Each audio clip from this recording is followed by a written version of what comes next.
Okay, so up to last classes,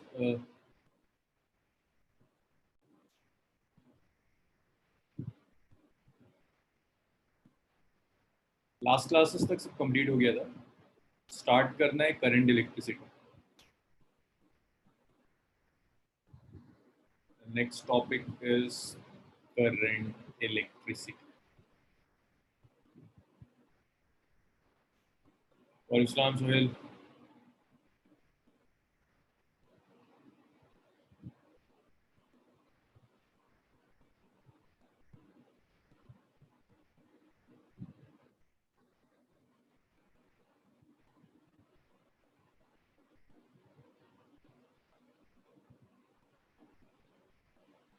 So current electricity is unit number 2, 12th के syllabus का second unit है.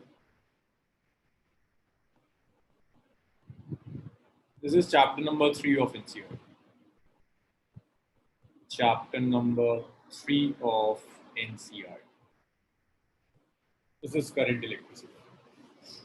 Unit number 2 and chapter number 3 of NCERT. देखो current electricity में पहले समझो electric current क्या चीज है. What is electric current?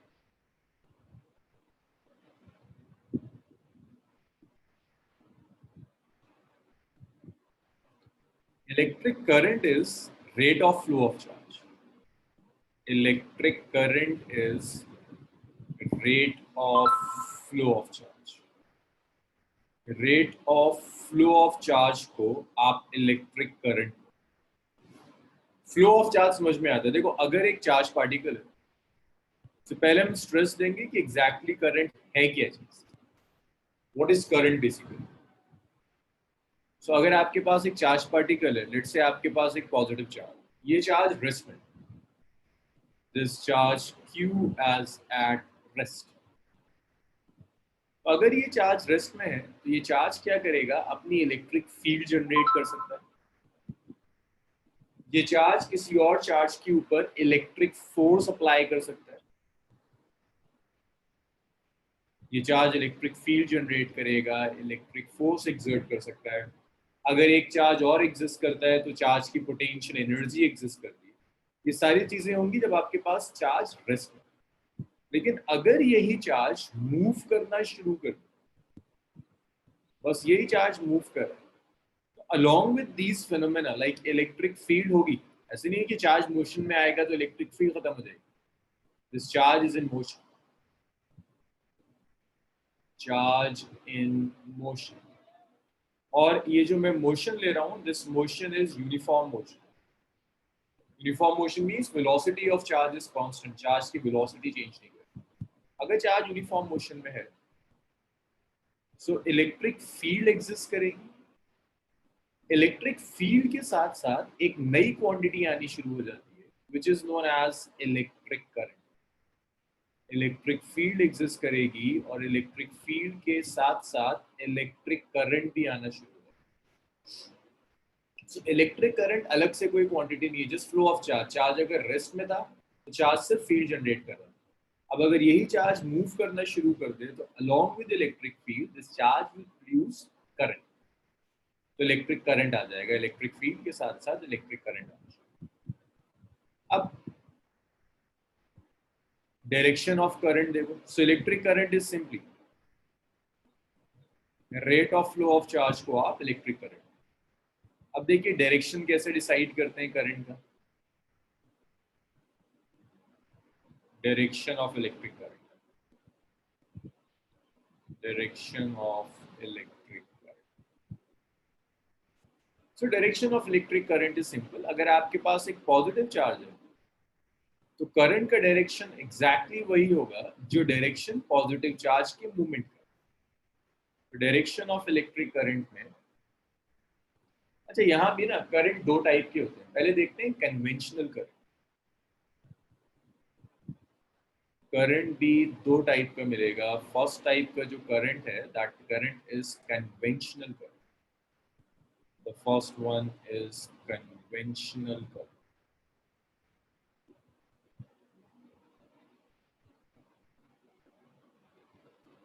So conventional current का डायरेक्शन है, its direction is same conventional current का direction is same as that of flow of positive charge. अगर पॉजिटिव चार्ज मूव कर रहा है, जो डायरेक्शन पॉजिटिव चार्ज के मूवमेंट का होगा वही डायरेक्शन कन्वेंशनल करंट का होगा, and opposite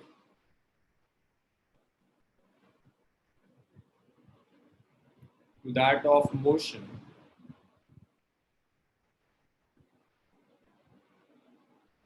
and opposite to that of motion of negative। और जो नेगेटिव चार्ज की मोशन का डायरेक्शन है, करंट उसकी ऑपोजिट डायरेक्शन है। आरिफ बस इतना ही हुआ। So conventional current का direction is same as that of flow of positive charge and opposite to that of flow of negative charge. So if you have a positive charge, this positive charge is moving in this direction with a velocity. ये right में जा रहा है, तो जो current होगा conventional current वो exactly इसी डायरेक्शन में फ्लो। कन्वेंशनल करंट का डायरेक्शन यही होगा जो मोशन पॉजिटिव, जो डायरेक्शन पॉजिटिव चार्ज की मोशन। लेकिन अगर आपके पास एक नेगेटिव चार्ज है, मान लो नेगेटिव चार्ज राइट में जा रहा है विद अ वेलोसिटी, तो करंट का डायरेक्शन नेगेटिव चार्ज के मोशन के एग्जैक्टली ऑपोजिट में होगा। This is conventional. And by default जब भी वो आपसे कहेगा आपके सर्किट में करंट फ्लो कर रहा है, करंट फ्लो करने का मतलब इट्स कन्वेंशनल करंट, वो conventional current discuss. Then you have electronic current, then you have electronic current।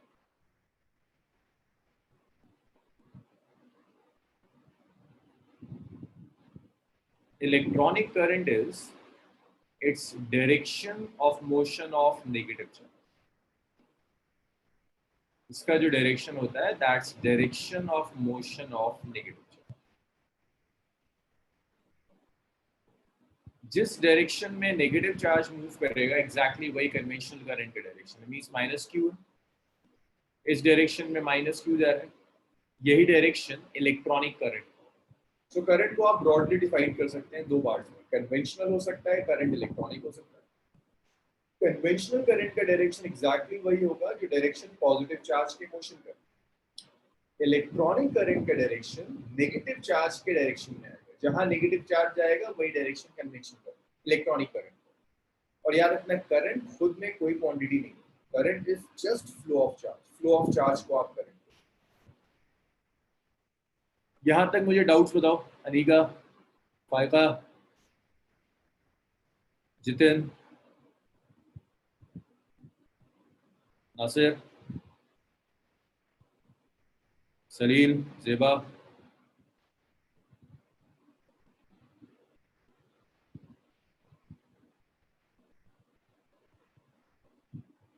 चलो क्लियर है, यहाँ तक लिखो, इतना जल्दी से लिखो।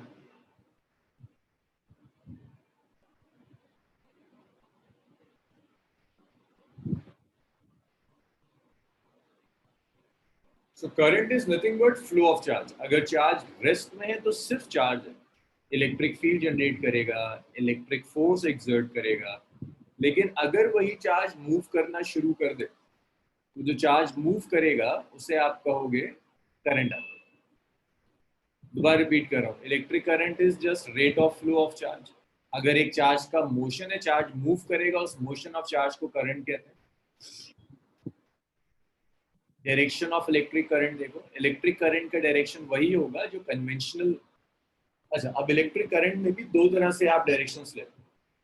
एक कन्वेंशनल करंट है, कन्वेंशनल करंट का डायरेक्शन वो होगा जो पॉजिटिव चार्ज का डायरेक्शन है या नेगेटिव चार्ज के ऑपोजिट।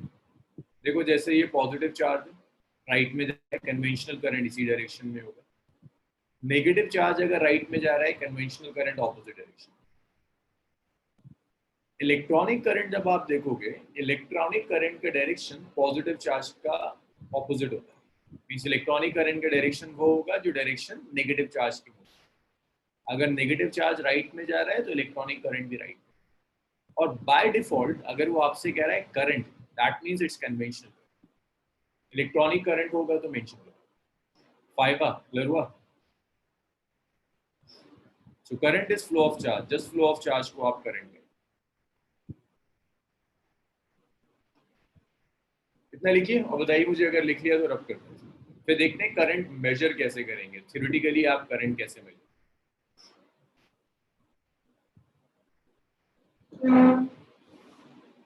लिखिए, फिर देखते हैं करंट मेजर कैसे करोगे। मस्त नहीं, इलेक्ट्रॉनिक में पॉजिटिव होता है, अगर पॉजिटिव होगा तो पॉजिटिव के रिस्पेक्ट में डायरेक्शन ऑपोजिट हो जाएगा। लाइक ये पॉजिटिव चार्ज है, राइट में जा रहा है, तो इलेक्ट्रॉनिक करंट के डायरेक्शन पॉजिटिव चार्ज के ऑपोजिट।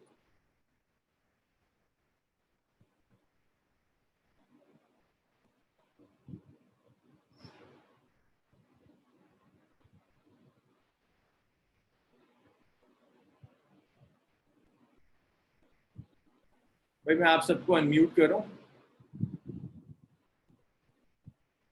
जब क्वेश्चन पूछना हो तभी खुद को अनम्यूट करना, फिर म्यूट कर लेना। बस मुझे पीछे से आवाज है ना बैकग्राउंड तुम्हारी। आप सब अनम्यूटेड है, कोई क्वेश्चन पूछना है खुद को अनम्यूट कीजिए, लेकिन क्वेश्चन पूछने के बाद म्यूट कर दीजिए। सर इलेक्ट्रिक फील्ड और इलेक्ट्रिक करंट में क्या चलो मैं इसको रब कर दूं सब। तो आपके करंट समझ में आ गया, व्हाट इज करंट। अच्छा, अब सर जरा कुछ रियल लाइफ एग्जांपल्स देखते हैं। मैं कुछ तुम्हें कंडीशंस दे रहा हूँ, मुझे बताना उन कंडीशंस में करंट एग्जिस्ट करता है नहीं करता। तो अपने इन दोनों का वन वन एग्जांपल। मान लो प्रोटॉन मूव कर रहा है कहीं, एक कोई सिस्टम है उसमें एक प्रोटॉन मूव कर रहा है, कैथोड रे ट्यूब है उसमें प्रोटॉन मूव कर रहा है। प्रोटॉन का जो मूवमेंट है दैट्स कन्वेंशनल करंट। कहीं एक इलेक्ट्रॉन मूव कर रहा है, इलेक्ट्रॉन का जो मूवमेंट है, अगर आप सकलेन ये कंफ्यूजन दूर करो, कन्वेंशनल करंट और इलेक्ट्रॉनिक करंट, करंट सेम है, बस डिफाइन करने का तरीका अलग है। लाइक एक इलेक्ट्रॉन राइट में जा रहा है, मैं तुमसे कहता हूँ कन्वेंशनल करंट मेजर करो। कन्वेंशनल करंट, अगर एक इलेक्ट्रॉन है राइट में जा रहा है, मैं आपसे कहता हूँ मुझे डायरेक्शन ऑफ कन्वेंशनल करंट बताओ इस इलेक्ट्रॉन के मोशन की वजह से, तो direction of conventional current motion का ऑपोजिट होगा। मैं आपसे कहता हूँ मुझे डायरेक्शन ऑफ इलेक्ट्रॉनिक करंट बताइए, तो direction of electronic current exactly वही होगा जो इलेक्ट्रॉन के मोशन। तो ऐसे नहीं है कि दो अलग अलग तरह के करंट्स हैं, दो अलग अलग कंडीशंस में आएंगे, सिर्फ डिफाइन करने का तरीका है। करंट तो एक ही है, which is flow of charge. तो अगर एक इलेक्ट्रॉन मूव कर रहा है, आप कहते हो कन्वेंशनल करंट, तो इलेक्ट्रॉन के मूवमेंट की ऑपोजिट डायरेक्शन। अगर आप कहते हैं इलेक्ट्रॉनिक करंट, तो इलेक्ट्रॉन की मोशन की सेम डायरेक्शन। मुझे ये एग्जांपल देखो, अगर मैं एक एटम ले लूं, मान लो मैंने कोई एक जनरल एटम ले लिया, हाइड्रोजन एटम ले लिया या कुछ और लिया। इस हाइड्रोजन एटम में सेंटर पर एक न्यूक्लियस, इस न्यूक्लियस के अराउंड ये इलेक्ट्रॉन रिवॉल्व कर, न्यूक्लियस है, न्यूक्लियस के अराउंड इलेक्ट्रॉन रिवॉल्व, इलेक्ट्रॉन ऐसे जा रहा है। मुझे सिर्फ इतना बताओ, क्या इस एटम में कोई करंट होगा?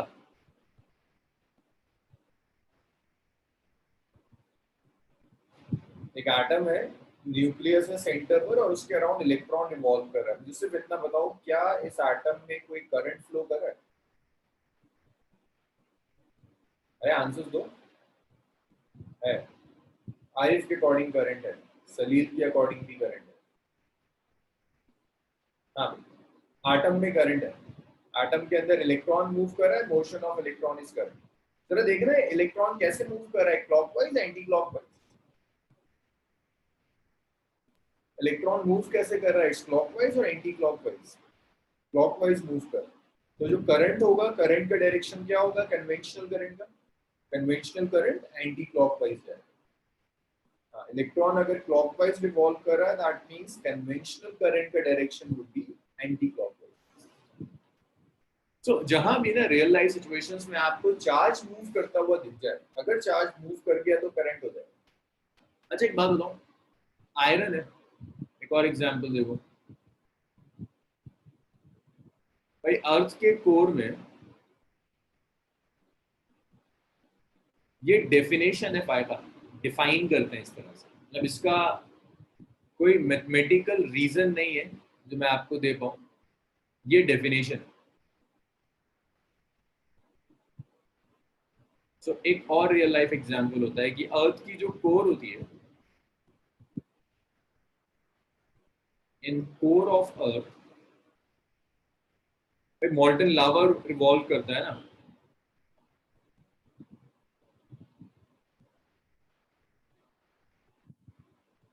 मॉल्टन लावा मीन्स आयरन के आयंस होंगे, Fe2+ आयंस होते हैं।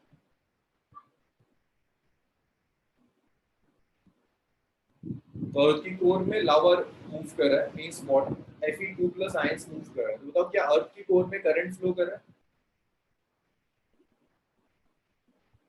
अगर Fe2+ आयंस मूव कर रहे हैं कहीं तो क्या करंट होगा? यस। देखो Fe2+ आयंस है ना, चार्ज पार्टिकल्स है। चार्ज पार्टिकल अगर राइट में जा रहा है तो आपका कन्वेंशनल करंट राइट।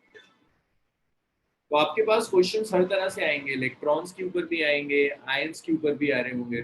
बस आपको देखना है चार्ज मूव कर गया दैट मींस करंट आ गया, इसे लिख लो। फिर देखते हैं करंट मेजर कैसे करें, मैथमेटिकल एक्सप्रेशन क्या होगा।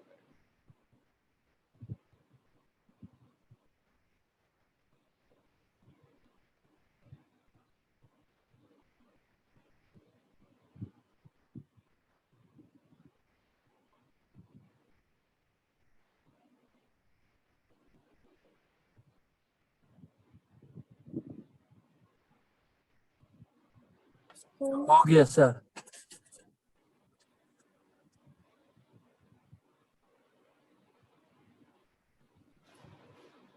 चलिए इसे रब कर दें। यस सर, इन कोर्स नहीं। नेक्स्ट, अब इस करंट को आप मेजर कैसे करें? तो करंट को मेजर करने के लिए आपने क्या किया, एक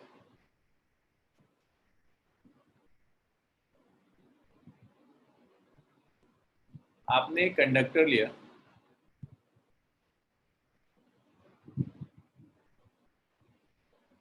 सिलेंड्रिकल कंडक्टर, और ये जो एंड्स का एरिया है, लाइक अगर ये सिलेंडर है, ये जो एंड्स का एरिया है, एरिया ऑफ क्रॉस सेक्शन, इस एरिया ऑफ क्रॉस सेक्शन से मान लीजिए कुछ डेल्टा क्यू चार्ज फ्लो कर जाता है, और इस चार्ज को फ्लो करने में जो टाइम लगता है that time is delta. So delta Q charge flows through cross section area, through cross section of conductor in time delta t। तो डेल्टा टी टाइम में इस कंडक्टर के क्रॉस सेक्शन से कुछ चार्ज फ्लो कर जाता है, that charge is delta Q, और जो टाइम लग रहा है दैट टाइम इज डेल्टा। तो यहाँ जो करंट होगा, देखो इलेक्ट्रिक करंट की डेफिनेशन क्या थी, electric current is rate of flow of charge. Rate of flow means charge with respect to time. तो यहाँ जो करंट फ्लो करेगा that current is delta q over delta. तो ये करंट है, I is delta q over delta, rate of flow of charge. अच्छा, अब जब तक आपकी इक्वेशंस में डेल्टा आ रहा है, which means this current is average. अगर मुझे इंस्टेंटेनियस चाहिए, फॉर इंस्टेंटेनियस करंट,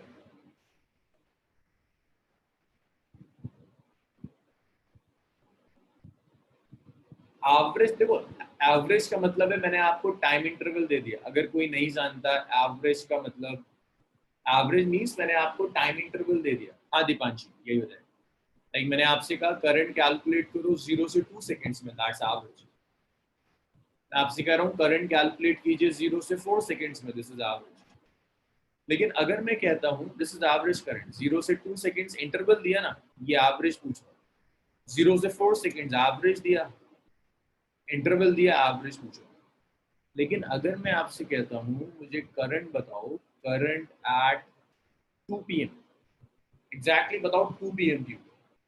मैंने आपको इंटरवल नहीं दिया, मैंने आपको इंस्टेंट दिया कि मुझे 2 बजे बताओ करंट कितना फ्लो कर। तो यहाँ जब इंस्टेंट देगा तो जो करंट होगा दैट करंट इज इंस्टेंटेनियस।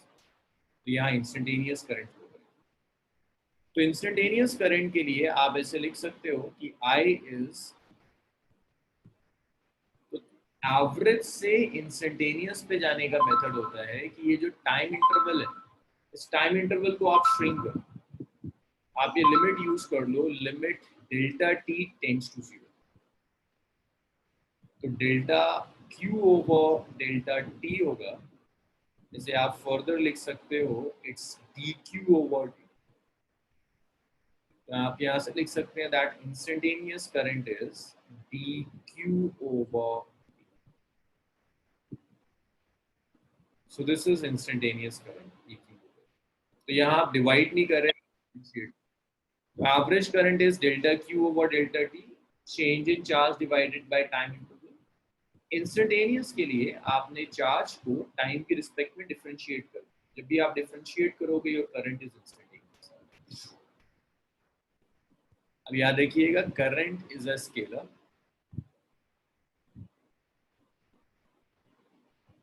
इसमें डायरेक्शन होता है बट ये वेक्टर लॉस को फॉलो नहीं करता, इसलिए हम इसे वेक्टर नहीं लेते as a scalar quantity. Its SI unit is ampere.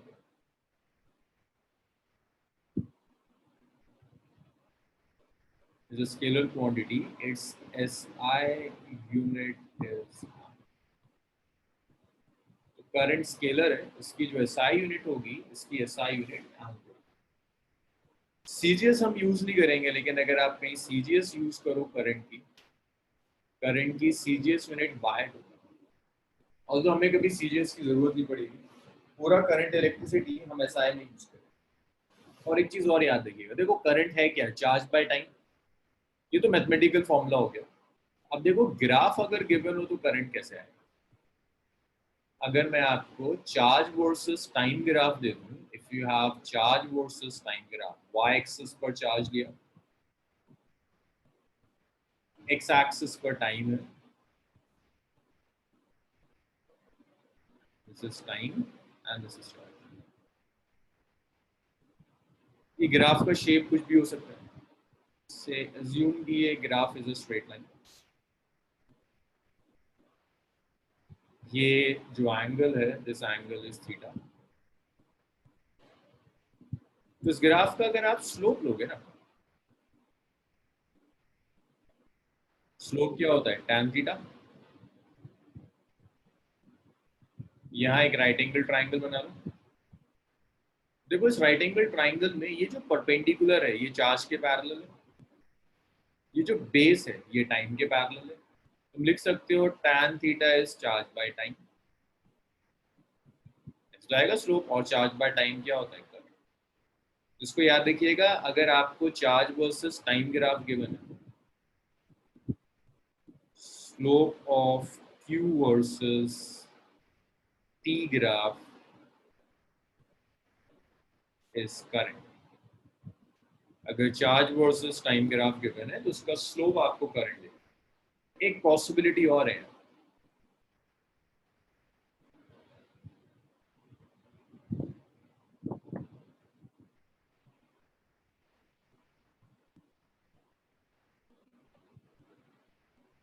अगर मैं आपको करंट वर्सेस टाइम ग्राफ दे दूं, निशान अभी अभी बता दूंगा इसमें, अगर मैं आपको करंट वर्सेस टाइम ग्राफ दे दूं, एंगल इज थीटा, मैं आपसे कहता हूं मुझे ये एरिया कैलकुलेट करके दिखाइए, तो एरिया तो मल्टीप्लाई कर कर आएगा ना, I इंटू टी। यहाँ जो एरिया होगा, एरिया अंडर ग्राफ, ये एरिया अंडर द ग्राफ आपको करंट देगा। तो ग्राफिकली करंट आप ऐसे कैलकुलेट करोगे, अगर वो आपको चार्ज वर्सेस टाइम ग्राफ दे रहा है तो उस ग्राफ का जो स्लोप होगा उस स्लोप आपको करंट देगा। अगर करंट वर्सेस टाइम ग्राफ दिया उसका स्लोप कुछ नहीं देगा, जो एरिया आएगा ग्राफ के अंदर, ये पूरा एरिया, ये सारा जो एरिया होगा ये वाला, ये एरिया आपको करंट देगा। अब मुझे डाउट्स बताइए। सो आमना का था हाँ हम ना करंट फ्लो होगा तो हीट जनरेट होगी, बिल्कुल हीट जनरेट होगी। सीजीएस में बायट है जिशान, BIOT। सीजीएस में ये बायट है, बायट।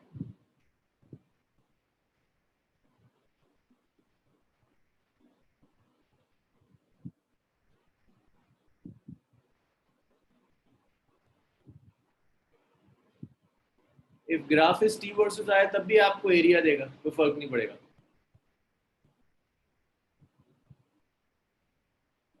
बायट सीजीएस यूनिट है, जैसे एसआई यूनिट को एम्पियर कहते हैं ना, ऐसी सीजीएस यूनिट जो होती है, जैसे मास है, मास की एसआई यूनिट होती है किलोग्राम।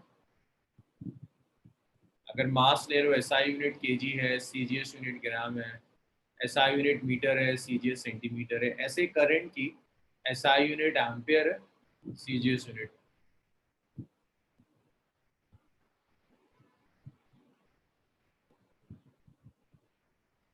फाइका ग्राफ में अंडर एरिया करंट होता है। हाँ, area under current versus time graph, बिल्कुल ये वाला जो एरिया होगा ग्राफ जो होल्ड करेगा, ये वाला, इस एरिया को आपको। तो रेशम अगर ये उल्टा हो जाए ना, तो एरिया अंडर द ग्राफ लेना है आपको, बस एरिया अंडर द ग्राफ आपको चार्ज।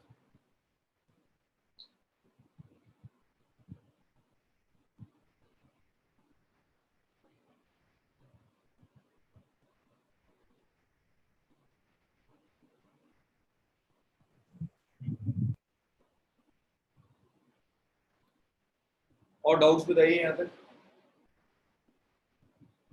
कुछ न्यूमेरिकल्स देखेंगे।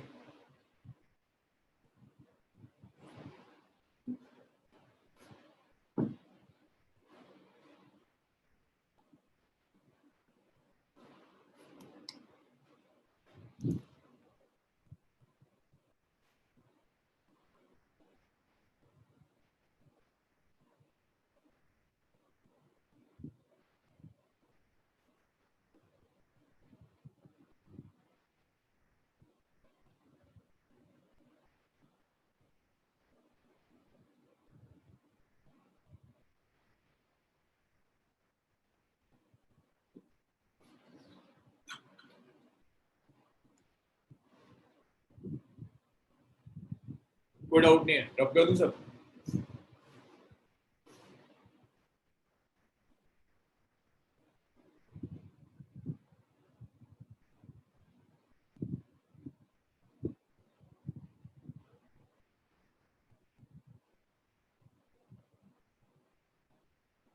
चलो कुछ न्यूमेरिकल्स करते हैं। पहला न्यूमेरिकल करते हैं जिससे आपको सिर्फ डिफरेंस समझ में आएगा between average current and instantaneous current. तो फर्स्ट न्यूमेरिकल आपको एवरेज और इंस्टेंटेनियस करंट में डिफरेंस दिखाएगा।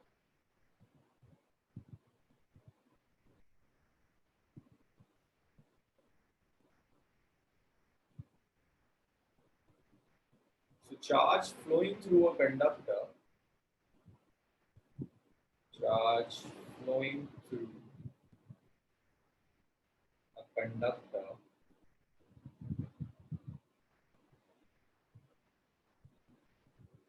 is, कंडक्टर से जो चार्ज फ्लो कर रहा है वो चार्ज आप ऐसे लिख सकते हैं, that is 3t² plus 2t plus 1। मान लीजिए को जितना चार्ज है जो कंडक्टर से फ्लो कर रहा है, तो आपसे कहता है कैलकुलेट करंट इन टाइम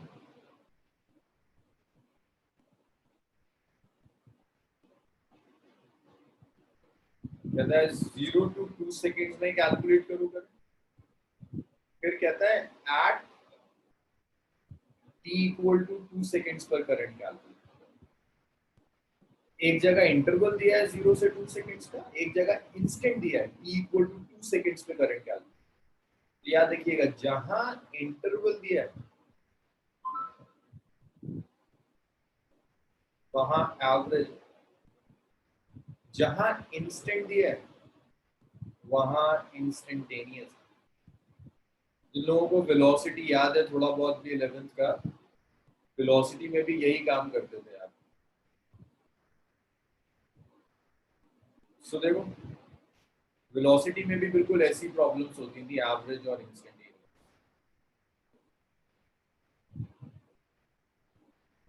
चलो देखते हैं एवरेज करंट। देखो पीछे पलट के देखो, अभी मैंने एक्सप्रेशन लिखा था एवरेज करंट का, it's delta Q divided by delta. तो फिजिक्स में जब हम डेल्टा लिखते हैं ना, delta means change, it's means Q2 minus Q1 divided by its T2 minus T। तो आपका काम सिर्फ ये किसी तरह से T1 T2 और Q1 Q2 कैलकुलेट कर। तो इनफैक्ट टाइम तो आपको दिया हुआ है ना, उसने आपको दिया है टाइम तो गिवन है, टाइम आपको गिवन है।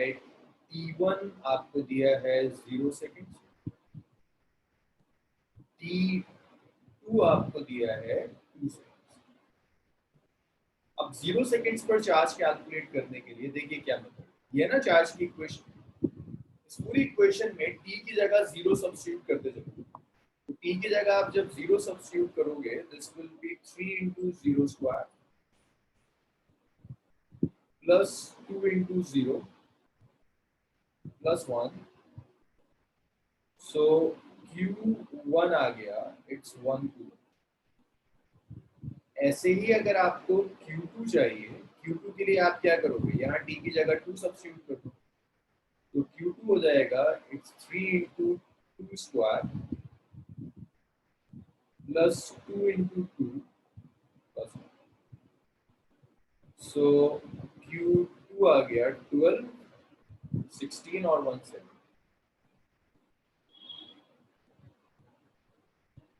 तो जब आप एवरेज करंट लोगे, so average current is Q2 minus Q1 17, Q2 minus Q1, Q1 कितना है 1, 17 minus 1 divided by T2 minus T1 which is T minus 1,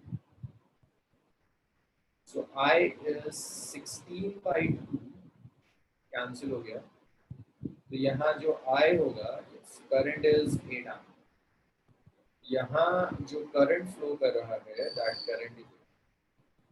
अब अगर करंट आ गया, ये तो एवरेज है, अगर एवरेज करंट कैलकुलेट कर दिया, अब देखो इंस्टेंटेनियस करंट कैसे आएगा। तो इंस्टेंटेनियस करंट के लिए आप सिंपली ये काम कर सकते हो, this is rate of flow of charge. Instantaneous current is simply dq over dt,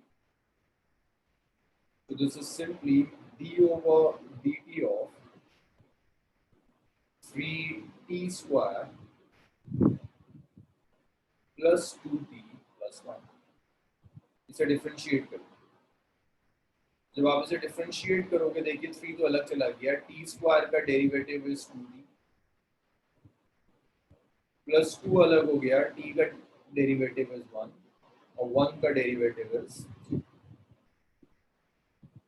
मैं डिफरेंशिएशन नहीं सिखा पाऊंगा इस टाइम, अब डिफरेंशिएशन कई बार हम देख बता चुका हूँ, मैं आपको लेक्चर्स भेज चुका हूँ। अब भी कोई ऐसा है जिसे डिफरेंशिएशन नहीं आता, फिर बताओ, फिर लेक्चर्स भेजता हूँ। डिफरेंशिएशन कराना 12th में बड़ा मुश्किल है, 60 प्लस ये करंट है। आपको करंट किस इंस्टेंट पर चाहिए, आपको करंट चाहिए 2 सेकेंड, तो आप यहाँ पर t इक्वल टू 2 सेकेंड्स रख दीजिए। जब आप t इक्वल टू 2 सेकेंड्स रखेंगे तो I होगा 6 into 2 plus 2, so I हो जाएगा 12 plus 2 which is 49।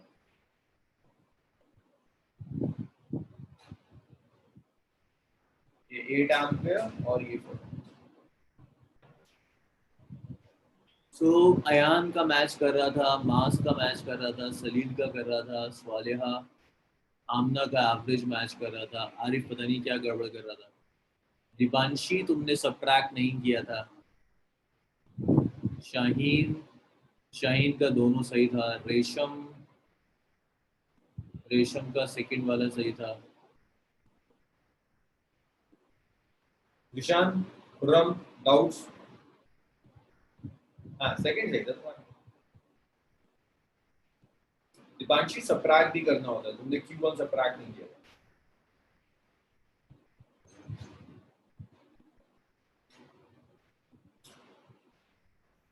So, इस क्वेश्चन से ना डिफरेंस समझ में आ जाता है कि एवरेज और इंस्टेंटेनियस में मेजर डिफरेंस क्या है। डिफरेंस बिटवीन एवरेज और इंस्टेंटेनियस करंट यहाँ से क्लियर होता है।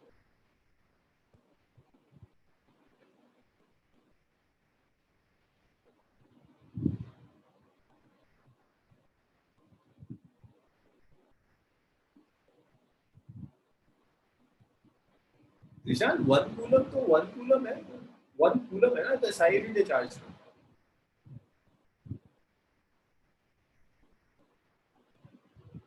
1 कूलम अगर तुम ऐसे लेना चाहते हो तो 1 कूलम जो चार्ज है वो 6.25 इंटू 10⁻18 अगर इलेक्ट्रॉन ले लो, इतने इलेक्ट्रॉन ले लो, 6.25 इंटू 10⁻18 इलेक्ट्रॉन, तो इलेक्ट्रॉन्स में मिलाकर जो चार्ज होगा 1 कूलम। अगर तुम ऐसे फिजिकली एनालाइज करना चाह रहे हो कि 1 कूलम कितना है, तो अगर तुमने इतने इलेक्ट्रॉन्स ले लिए तो इतने इलेक्ट्रॉन्स मिलाकर जो चार्ज होगा दैट विल बी 1। और अब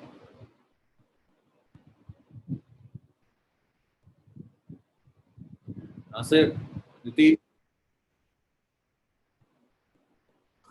Yes, sir, Robin. Zeba, clear है ना?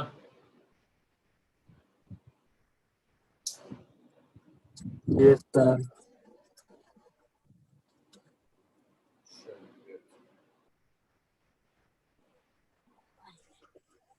इसे तो रब करते हैं, इसे रब कर कर नेक्स्ट देखिए।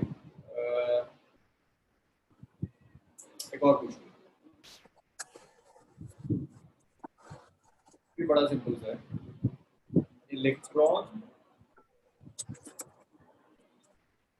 हाइड्रोजन एटम में इलेक्ट्रॉन रिवॉल्व करता है ना, electron revolve in hydrogen atom, Mm, electron revolve in hydrogen atom atom with frequency mu, with frequency atom with frequency new frequency, frequency frequency सबके समझ में आता है 1 by time period। calculate current, calculate current calculate for each revolution, current her for एक revolution के लिए आपको current चाहिए। इलेक्ट्रॉन रिवॉल्व कर रहा है सर्कुलर ऑर्बिट में, in a circular orbit of certain radius, हर रेवोल्यूशन के लिए आपको करंट चाहिए, एक रेवोल्यूशन के लिए करंट चाहिए। तो देखो इस प्रॉब्लम को आप ऐसे समझो कि ये आपको न्यूक्लियस दिया है, इस न्यूक्लियस के अराउंड ऐसे कर कर इलेक्ट्रॉन होता है, ये इलेक्ट्रॉन सर्कल कंप्लीट करने में, एक रेवोल्यूशन कंप्लीट करने में कुछ टाइम लगेगा। लेट्स से इसको अज्यूम कर लेते हैं, let T is time, assume कर लेते हैं कि टी टाइम पीरियड है इलेक्ट्रॉन का अराउंड में। तो आप ऐसे लिख सकते हो कि जो करंट होगा, ये करंट होगा, चार्ज बाय टाइम होता है, करंट को आप लिख सकते हैं E बाय कैपिटल टी हो जाएगा, इस current charge by time. 1 by time period को आप क्या लिख सकते हो, फ्रीक्वेंसी, तो ये आ जाएगा E। सो फॉर 1 रेवोल्यूशन, अगर एक सिंगल रेवोल्यूशन है,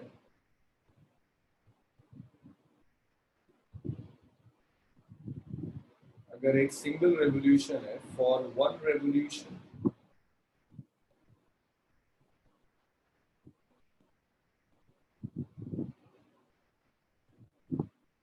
करंट आ गया, it's electronic charge multiplied by frequency. अगर वो कहता है n रेवोल्यूशंस के लिए बताओ, इलेक्ट्रॉन तो कई रेवोल्यूशंस लगाएगा, for n revolution, for n revolution, अगर n रेवोल्यूशंस हैं तो करंट हो जाएगा n e multiplied by e। So n revolutions के लिए करंट होगा दैट इज n। हाँ भाई बताइए, मुझे क्लियर है ये?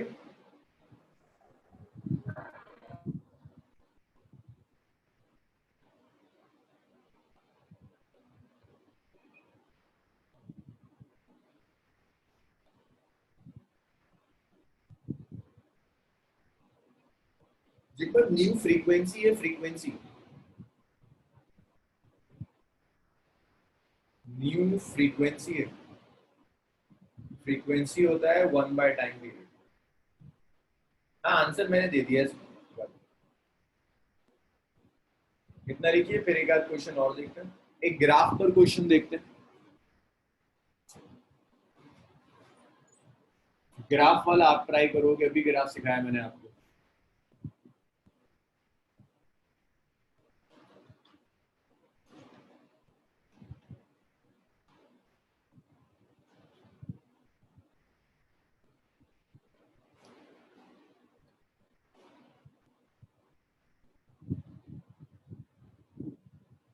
जीशान समझ में आ रहा है सब? आयशा, आमना, क्लियर है सबका?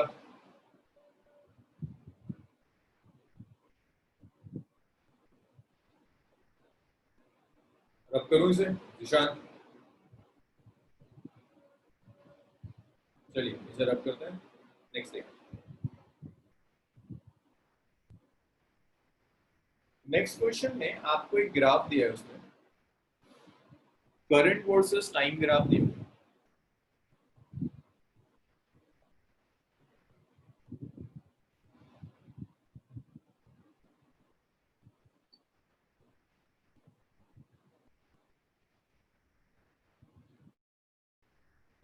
This is time.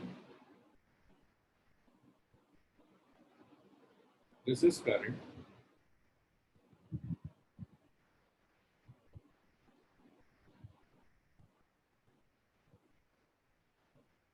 ये ग्राफ है।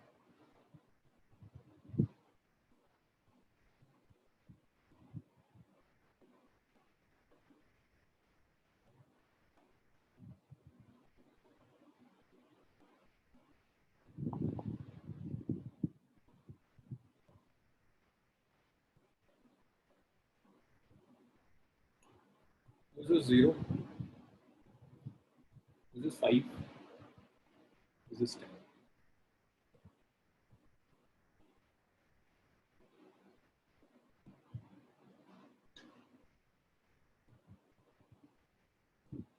और ये आपको दिया है उसने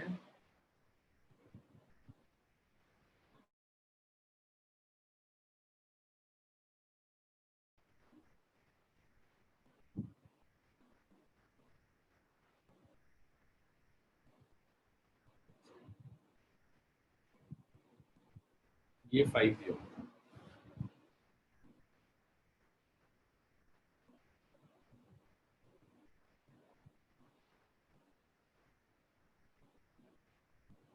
तो आपसे कहता है फाइंड कैलकुलेट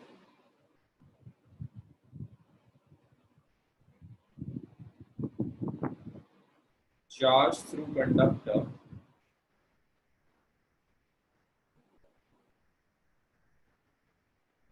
इन 10 सेकेंड्स। तो 10 सेकेंड्स में इस कंडक्टर से जितना भी चार्ज फ्लो कर गया, तो चार्ज आपको कैलकुलेट करके बताना है कितना चार्ज।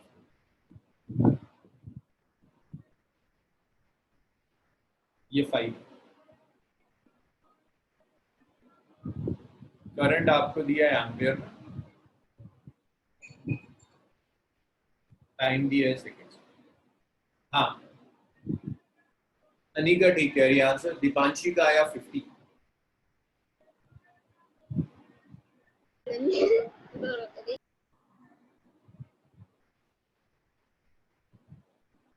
दीपांशी तुम फिर गड़बड़ कर रही हो, दोबारा सोचो।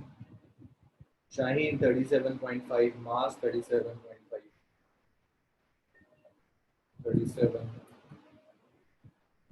करो करो, सब ट्राई करो। अभी लिखवाया था अगर करंट वर्सेस टाइम देता है और चार्ज पूछता है तो क्या करो?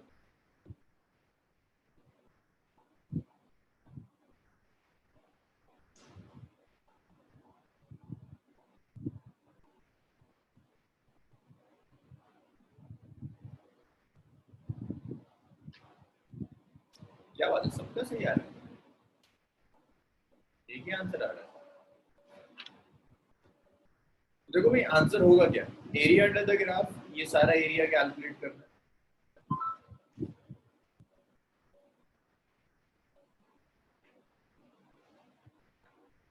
ये सारा एरिया कैलकुलेट कर लो, ये जो एरिया होगा ये एरिया आपको करंट देगा। तो ये एरिया आप कैसे कैलकुलेट करो?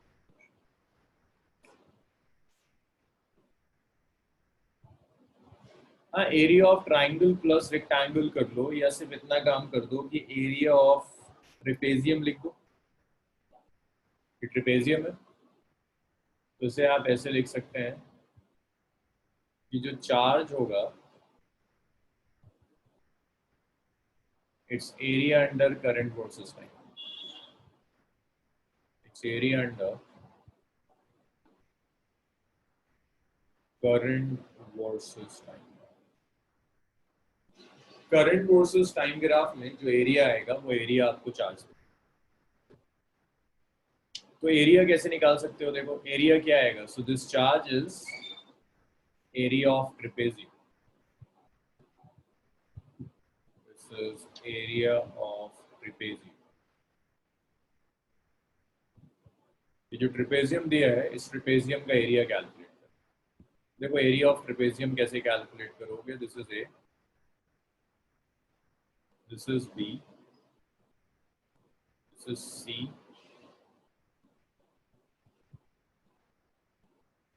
तो एरिया ऑफ ट्रेपेजियम निकाल सकते हैं।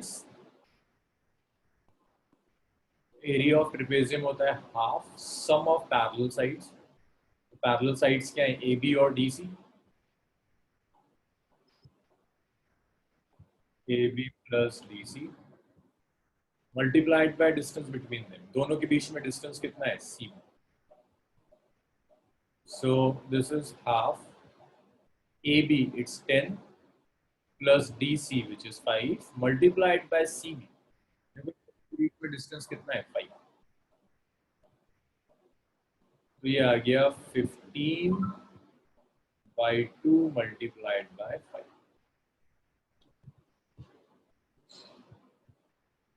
75/2, 37.5। करंट और टाइम दिया है तो चार्ज भी अपनी एसआई यूनिट में होगा, 30 चार्ज 37.5। अभी यहाँ तक बताओ, डाउट्स है कुछ?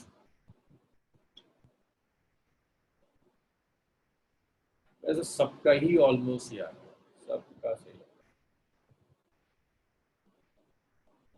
नीतीश हो गया था?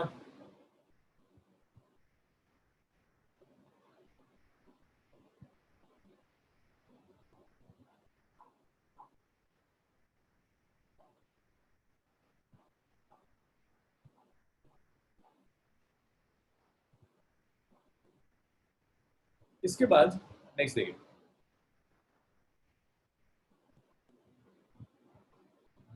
नेक्स्ट क्वेश्चन है। अच्छा क्वेश्चंस तो अब यही है, कुछ और थ्योरी में देखते हैं। मेटालिक कंडक्टर,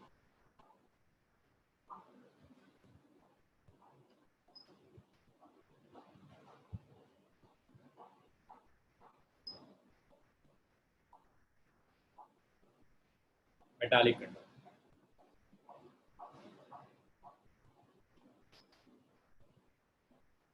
तो देखो मेटालिक कंडक्टर का क्या मतलब है।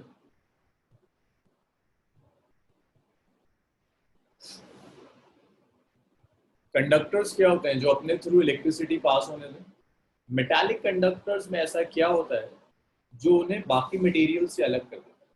तो कंडक्टर्स में ऐसा क्या होगा जो ये सबको पता है कि मटेरियल्स को आप दो पार्ट्स में क्लासिफाई करते हो, या तो वो कंडक्टर्स होंगे या इंसुलेटर्स।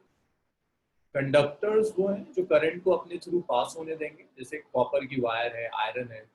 इंसुलेटर्स अपने थ्रू करंट पास नहीं होने देते। इंसुलेटर्स के एग्जांपल्स में आ जाएगा आपका प्लास्टिक हो गई, वुड हो गया, दैट्स इंसुलेटर। कंडक्टर्स में ऐसा क्या होता है जिसकी वजह से वो करंट कंडक्ट करते हैं। तो देखो metallic conductors, they have free electrons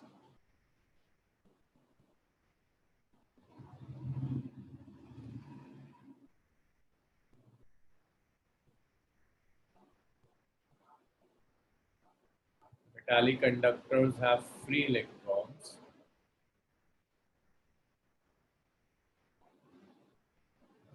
and immobile ions.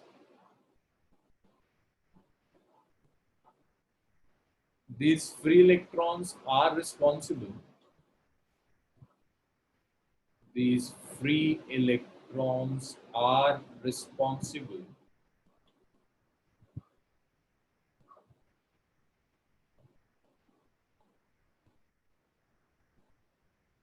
for electric and thermal conductivity. Electric and thermal conductivity.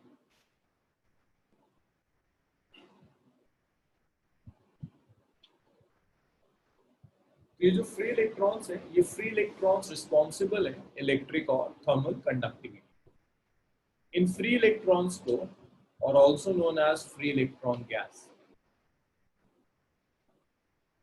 Free electrons are also known as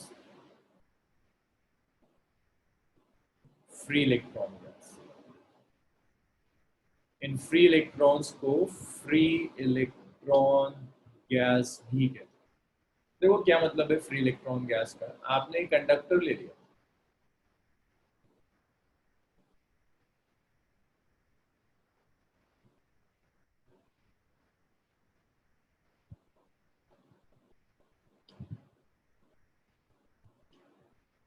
अगर आपने एक कंडक्टर लिया है, कंडक्टर में दो चीजें होती हैं जो आपके काम में. लाइक आपने कॉपर का कंडक्टर ले लिया, कॉपर की वायर ली, तो कॉपर की वायर में कुछ कॉपर के आयंस होते हैं. ऐसे होता है ना कि अगर एक कॉपर है,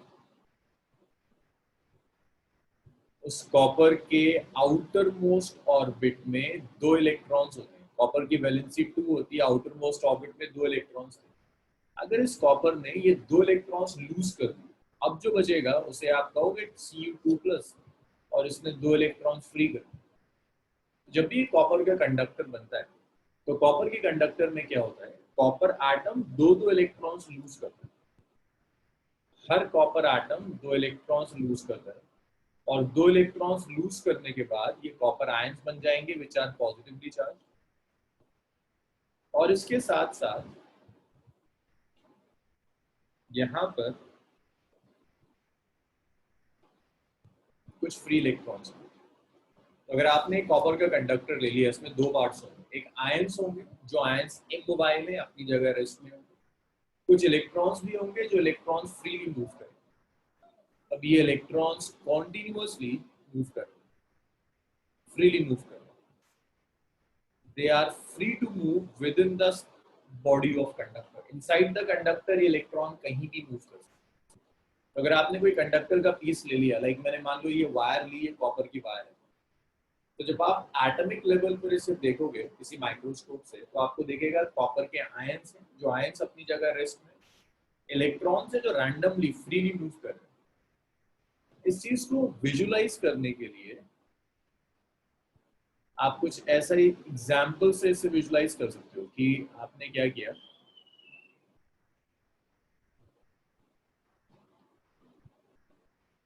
ग्लास चैम्बर ले लिया, ये आपने एक ग्लास चैम्बर लिया,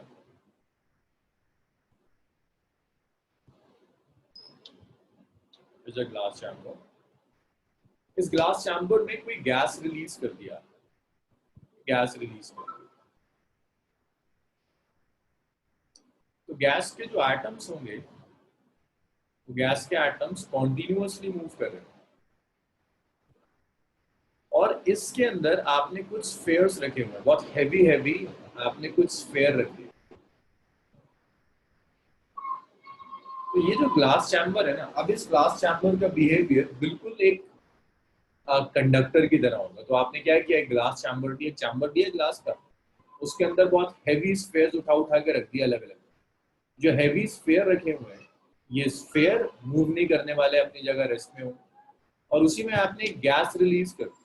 गैस के मॉलिक्यूल्स रेस्ट में नहीं हो सकते, गैस के मॉलिक्यूल्स कॉन्टिन्यूअसली मूव कर रहे हैं.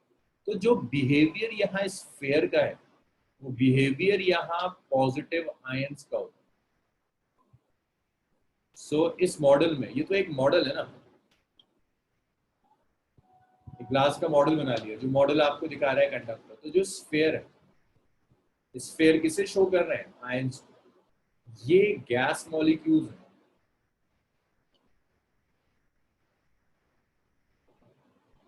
गैस मॉलिक्यूल्स फ्रीली मूव कर रहे हैं। ये गैस मॉलिक्यूल्स किसे रिप्रेजेंट कर रहे हैं?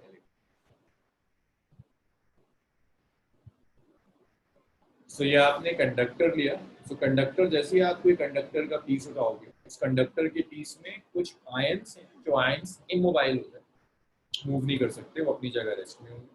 उन आयंस के साथ कुछ इलेक्ट्रॉन्स होंगे जो through out the body of conductor move कर सकते हैं। ये इलेक्ट्रॉन्स हैं जो करंट कंडक्शन में रिस्पॉन्सिबल है। इसको समझने के लिए गैस एक मॉडल ले लिया जाता है, गैस चैम्बर का मॉडल, कि आपने ग्लास का चैम्बर लिया, उसमें स्फीयर रख दिए, स्फीयर रिप्रेजेंट करेंगे आयंस को, एक गैस रिलीज कर दी जो मूव करेगी, वो गैस रिप्रेजेंट करेगी इलेक्ट्रॉन्स। यहाँ तक बताइए, मुझे कोई डाउट है? समझ में आया कंडक्टर है क्या चीज? क्योंकि आगे जो कुछ भी हम करेंगे वो इन सब चीजों पर बहुत डिपेंड करेगा। Yes, sir. चलिए लिखिए, इतना इतना लिखिए, जब हो जाए तो बताओ, रब करते हैं।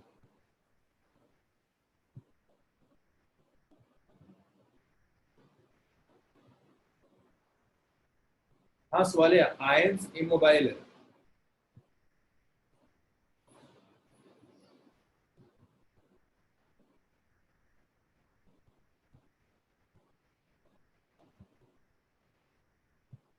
करेंगे आरिफ, आयंस रेजिस्ट करेंगे मोशन में, वहीं से तो रेजिस्टेंस आता है।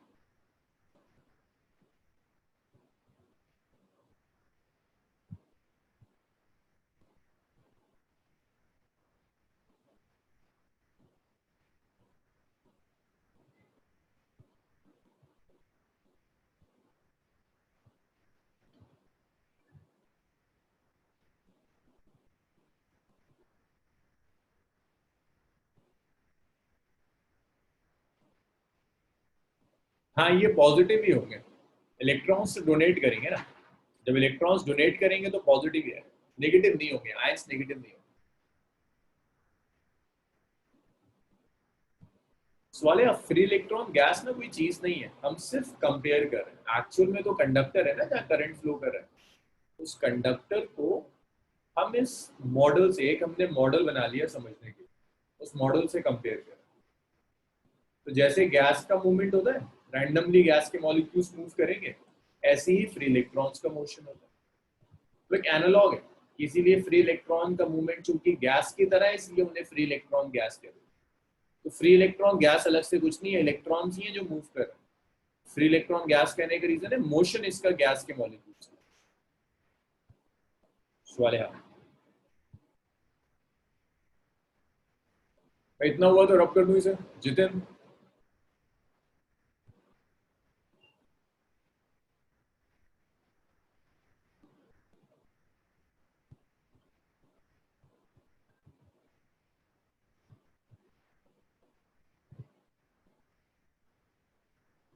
चलो चलो लिखो आरिफ, जल्दी लिखो।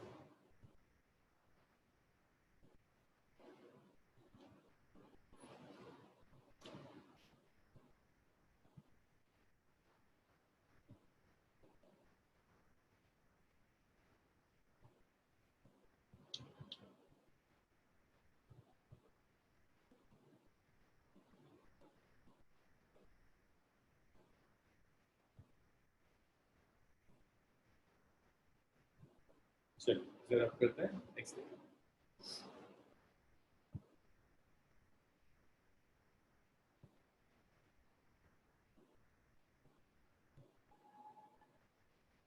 The next topic is drift velocity.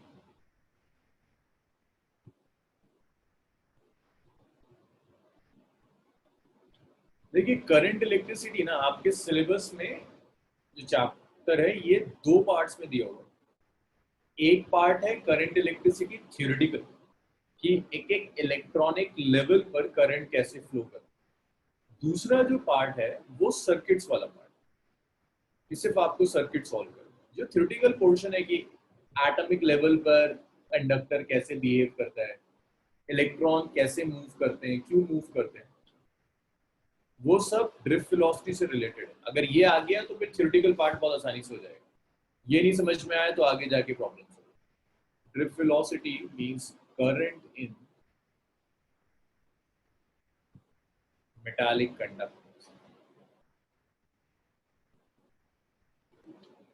अगर एक मेटालिक कंडक्टर है तो उस मेटालिक कंडक्टर में करंट कैसे फ्लो होगा।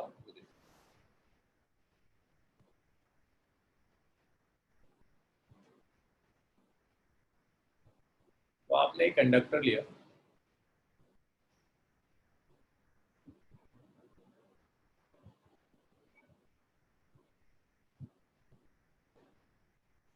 देखो अभी इस कंडक्टर को मैंने किसी वायर, सेल, बैटरी किसी से कनेक्ट नहीं,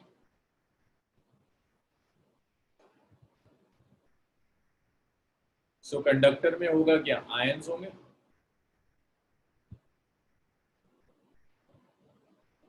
ये कुछ आयंस हैं जो अपनी जगह फिक्स हैं।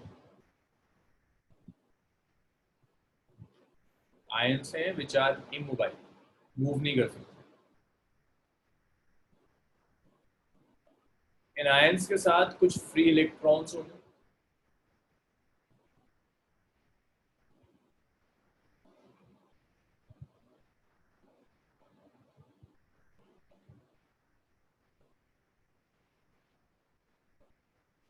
और ये इलेक्ट्रॉन्स रैंडमली मूव कर रहे हैं, कहीं भी जा रहे हैं। एक इलेक्ट्रॉन v1 वेलोसिटी से ऐसे जा रहा है, v1 क्या u1 वेलोसिटी। एक इलेक्ट्रॉन ऐसे जा रहा है विद वेलोसिटी u1। एक इलेक्ट्रॉन यहाँ मूव कर रहा है विद वेलोसिटी u2। एक ऐसे जा रहा है विद वेलोसिटी u1। तो इलेक्ट्रॉन्स अलग अलग वेलोसिटी से मूव कर रहे हैं विद वेलोसिटी u1 u2। ये सारे इलेक्ट्रॉन्स हैं।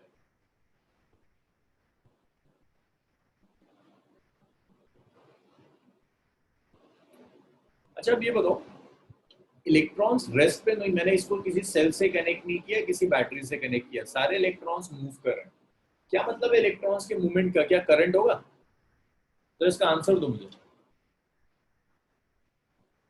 अच्छा रुको, सुनो सुनो सुनो सुनो सुनो, पोल यूज कर लेते हैं इसमें। मतलब ये बड़ा डाइसी है।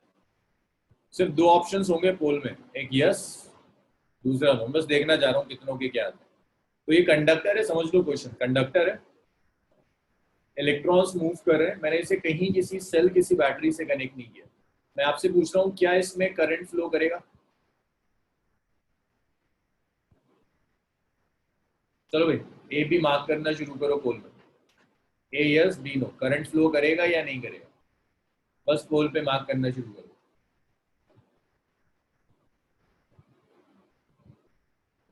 जल्दी जल्दी करो, 50 सेकंड में खत्म कर देंगे।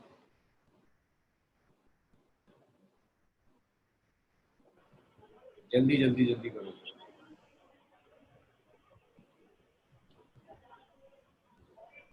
तो आपको ये डिसाइड करना है कि यहाँ पर करंट होगा या नहीं होगा।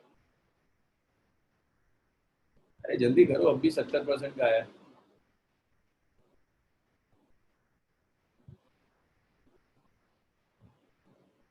सकलेन, वहां तुम्हारी स्क्रीन पर ना एक पोल आ रहा होगा, उसमें ए या बी ऑप्शन से कोई एक मार्क करो।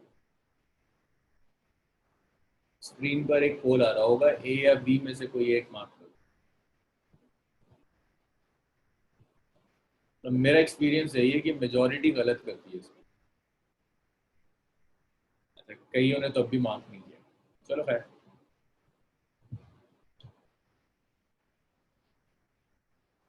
तो देखो ये रिजल्ट है पोल का। करेक्ट आंसर है नो, या करंट नहीं होगा। मेजॉरिटी गलत, 70% लोग, कोई करंट नहीं होगा। तुम समझ रहे हो? तुम जब कह रहे हो कि करंट फ्लो करेगा, इसका मतलब क्या? मैं एक कॉपर की वायर लेकर आया, मैंने इस वायर को ना किसी सेल से कनेक्ट किया, ना किसी पावर सप्लाई से किया, किसी से नहीं, बस मैंने वायर ले जाके रख दी, तो वायर में करंट फ्लो करता है? ऐसा होता है? अगर ऐसा होता तो सेल और पावर सप्लाई की जरूरत क्या थी? जितने भी लोग यस कह रहे हैं कि करंट फ्लो करेगा, तो आप ये सोचो, आप ये कह रहे हो कि मैं एक कॉपर वायर लेकर आया, इस कॉपर वायर को मैंने किसी सेल से कनेक्ट किया, ना किसी बैटरी से कनेक्ट किया, किसी से कनेक्ट नहीं किया, बस मैंने कॉपर वायर ले जाके रख दी, इसमें करंट फ्लो करेगा? ऐसा थोड़ी ना होगा। अगर ऐसा हो जाता तो फिर सेल और बैटरी की जरूरत क्या थी? The correct answer is no, current flow नहीं करेगा। अब ये तो आपने लॉजिकली दे दिया, अब यहां से समझो करंट ना फ्लो करने का क्या मतलब है, करंट फ्लो नहीं कर रहा है इसका क्या मतलब है?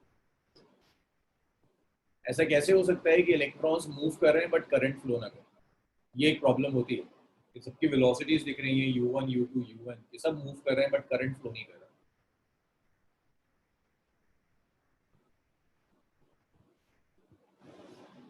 इलेक्ट्रॉन्स हैं भाई, इलेक्ट्रॉन्स के पास वेलोसिटीज है। अच्छा अभी फायदा तुम्हारे पर आते हैं कि वेलोसिटी कहाँ से आ रही है, तुम शायद ये पूछ रही हो, उसको अभी डिस्कस करेंगे।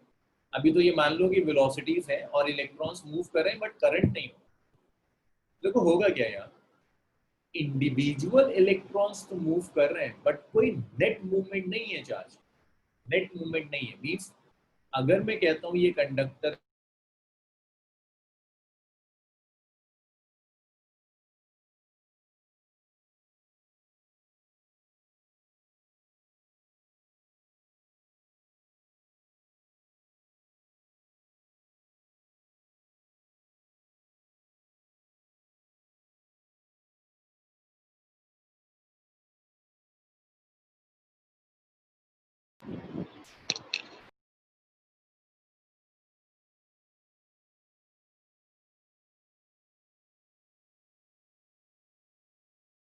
सर साउंड नहीं आ रहा।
बस सर। नो ने लिखा था, नहीं लिखा होगा।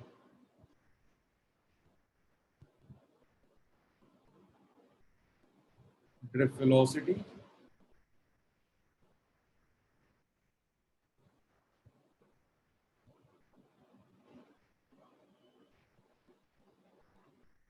और current through metallic conductor, current through metallic conductor.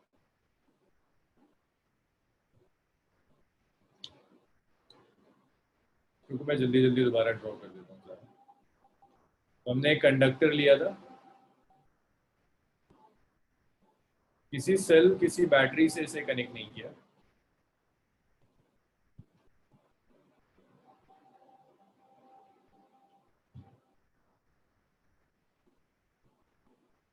Conductor में पॉजिटिवली चार्ज आयंस थे और कुछ इलेक्ट्रॉन्स थे। ये इलेक्ट्रॉन्स मूव कर रहे हैं with certain velocity.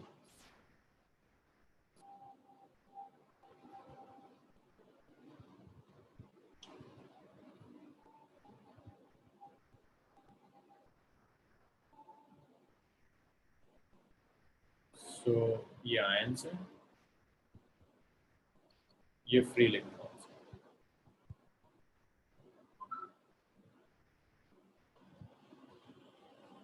This is N1 and this is N2. So in absence of cell, no net movement,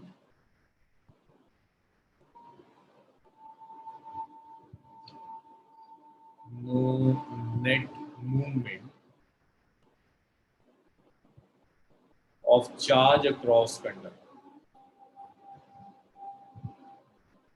across the conductor charge का कोई मूवमेंट नहीं होगा। अगर यहाँ आपने कोई सेल कनेक्ट किया तो वेलोसिटीज का क्या होगा भाई? वेलोसिटीज हैं तो वेलोसिटीज की वजह से करंट होना चाहिए। तो देखो उसको आप वेलोसिटीज की टर्म्स में ऐसे लिखोगे, आप ऐसे लिख सकते हैं, ये जो u1 u2 un जो वेलोसिटीज हैं they are thermal velocities.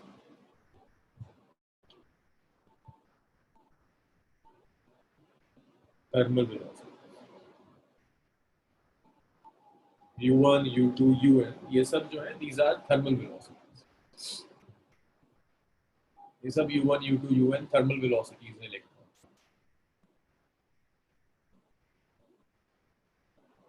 Thermal velocity का मतलब है, मान लो एक कंडक्टर लिया मैंने, इस रूम में लिया भाई, रूम में कुछ तो टेम्परेचर है ना, रूम टेम्परेचर।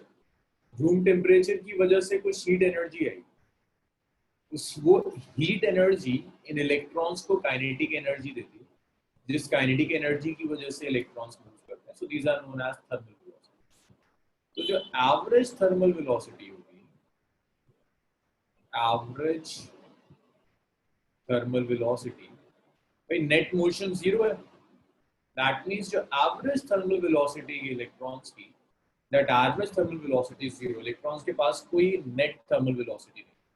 तो आप ऐसे लिख सकते हो कि जो एवरेज आएगा, एवरेज आप कैसे निकाल सकते हैं, u1 plus u2 up to un divided by n। ये जो एवरेज होगा, that average would be zero. That's my first equation.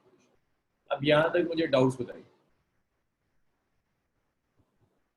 Thermal velocities देखो, अगर मैंने कोई कंडक्टर लिया, मान लो इस रूम में मैंने एक कंडक्टर रख दिया, ये कंडक्टर रख दिया मैंने इस रूम में, तो इस कंडक्टर में जितने भी इलेक्ट्रॉन्स हैं, उन इलेक्ट्रॉन्स के पास इस रूम में कुछ तो हीट एनर्जी होगी। टेम्परेचर है ना, टेम्परेचर की वजह से हीट एनर्जी होगी। वो हीट एनर्जी इस कंडक्टर के इलेक्ट्रॉन्स को काइनेटिक एनर्जी देगी, जिस काइनेटिक एनर्जी की वजह से इलेक्ट्रॉन्स मूव करते हैं। तो ये जो वेलोसिटी आ रही है, ये वाली वेलोसिटी, ये वेलोसिटी थर्मल एनर्जी की वजह से आई, इसीलिए इसको थर्मल वेलोसिटी। अब नेट मूवमेंट तो जीरो है इलेक्ट्रॉन्स का, यहां से लेकर यहां तक कोई नेट मूवमेंट नहीं है। नेट मूवमेंट जीरो होने का मतलब है एवरेज थर्मल वेलोसिटी कितनी है, जीरो। सोहेल, अब समझ में आया? Yes sir.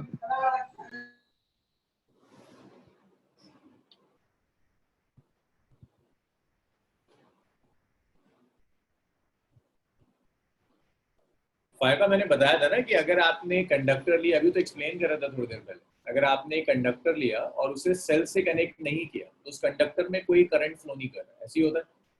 करंट तो तब फ्लो करेगा जब आप उसे किसी सेल या बैटरी से कनेक्ट करेंगे। अगर आपने सेल और बैटरी से कनेक्ट नहीं किया तो कोई करंट फ्लो नहीं करता। जब करंट फ्लो नहीं करेगा, इसका मतलब है कोई नेट मूवमेंट ऑफ चार्ज नहीं है।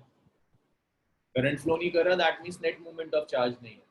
नेट मूवमेंट ऑफ चार्ज ना होने का मतलब है average thermal velocity u1 plus u2 up to un by n is average thermal velocity. पाएगा, क्लियर हुआ ना? Yes sir. अच्छा, आज मैं आपको 7-8 मिनट पहले छोड़ूंगा ये, उसमें डेरिवेशन बहुत लंबी है। इसके आगे मैंने कुछ किया तो फिर मुझे नेक्स्ट क्लास में रिपीट करना होगा। सो थर्सडे जो हमारी क्लास है उसको इसके आगे कंटिन्यू करें, तो सब इंटर रिलेटेड है। कल नहीं है sir? Same time Thursday, same time same meeting आएगी।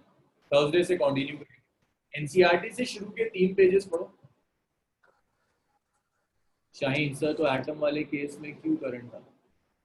हाँ, एटम में ना, अगर आप एक सिंगल एटम ले रहे हो तो इलेक्ट्रॉन्स रैंडमली नहीं मूव करते, इलेक्ट्रॉन्स एक पर्टिकुलर पाथ पे मूव करते हैं। एटम्स, अगर एक एटम लोगे उसमें एटम ऐसे नहीं होता कि इलेक्ट्रॉन रैंडमली मूव करते हैं। इलेक्ट्रॉन तो डेफिनेट पाथ में रिवॉल्व करता है, ऑर्बिट्स में रिवॉल्व करता है। लेकिन यहाँ डेफिनेट पाथ में नहीं रिवॉल्व करता, तो रैंडमली। हाँ, मास इस बैच की क्लास वेडनेसडे नहीं होती, ट्यूसडे थर्सडे सैटरडे होती, थर्सडे होती। लेकिन यहाँ रैंडमली मूव कर रहा है ट्यूसडे शायद। Thursday, Tuesday Thursday sir. क्या कह रहे हो? मैं बोल रहा हूँ क्लास कल नहीं होगी ना सर? नहीं, वेडनेसडे नहीं होगी, थर्सडे होगी। Thursday same time 4 to 5। चलो भाई, Monday? इसको आज थर्सडे से कंटिन्यू करेंगे। आप प्लीज एनसीईआरटी के शुरू के 3 पेजेस पढ़ो। ये सब चीजें शुरू के 3 पेजेस से डिस्कस।